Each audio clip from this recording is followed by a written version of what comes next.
Roma. E chiudiamo il nostro notiziario trasferendoci in America. Domenica prossima a Miami il Super Bowl tra Indianapolis e New Orleans. I Saints a caccia del loro primo trofeo assoluto, i Colts al contrario, già vincitori nel 2008, intenzionati a fare entrare nella storia il loro allenatore. L'inviato è Valerio Iafrate.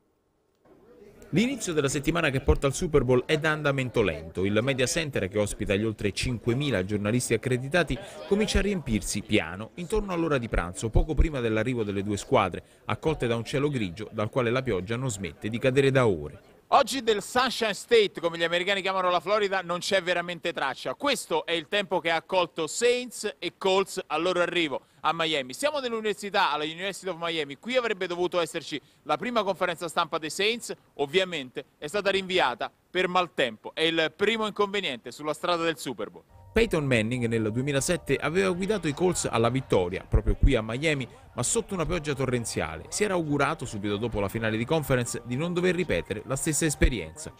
Per ora Joe Pruvio non lo ha ascoltato, ma la cosa sembra interessare poco anche a qualcuno dei suoi compagni.